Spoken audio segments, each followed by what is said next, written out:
Tavo gimtinė yra dangus. Iš kur mes? Kur keliausime po mirties? Nors daugybė filosofų, teologų ir mokslininkų šimtmečius ieškojo gyvenimo prasmės atsakymo, jie net negalėjo pasiūlyti teorijos, neprieštaraudami patys savo. Nežinodami gyvenimo prasmės, žmonės blaškosi, yra įsitraukę į darbus ir susiduria su mirtimi. Kaip lapai krenta vėjo nešami, taip ir mūsų gyvenimas yra tik tuščia svajonė, kaip nukritę lapai.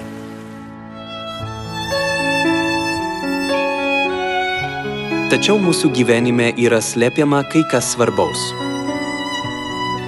Biblija moko, kad mirtis reiškia sugrįžimą į dangų. Grįžti reiškia sugrįžti ten, iš kur atėjai.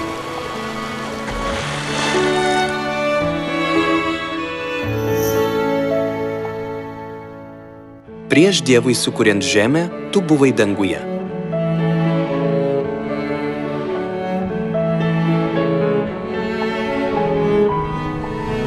Kur tu buvai, Jobai, kai aš sukūriau žemę? Tu buvai danguje ir pragyvenai tiek metų. Dievas mokė Jobą, kad prieš gimstant žemėje jis buvo danguje.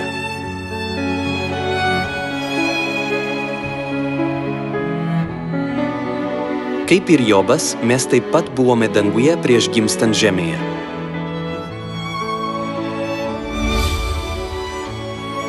Kol esame žemėje, mūsų kūnas yra palapinė, kurioje laikinai gyvena mūsų siela.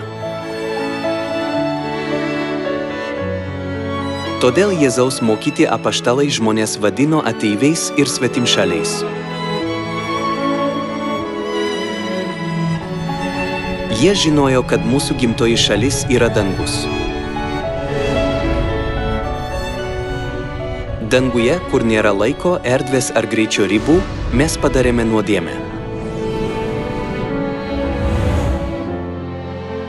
Žmonija buvo nublokšta į žemę, praradusi prisiminimus apie dangų.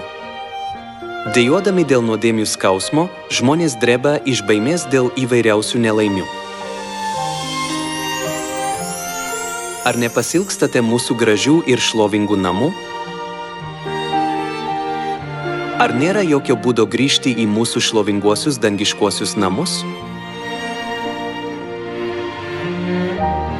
Tik tada, kai rasime atsakymą, galėsime grįžti.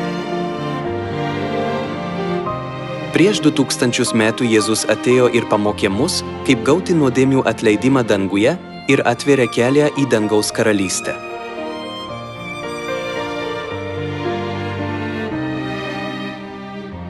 Šiame amžiuje dvasia ir sužadėtinė atkūrė prarastąją pastvą ir veda mus į amžinuosius namus, dangų.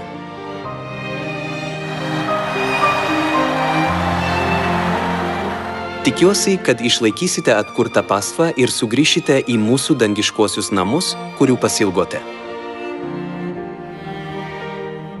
Kviečiame jūs į mūsų amžinuosius namus, dangų.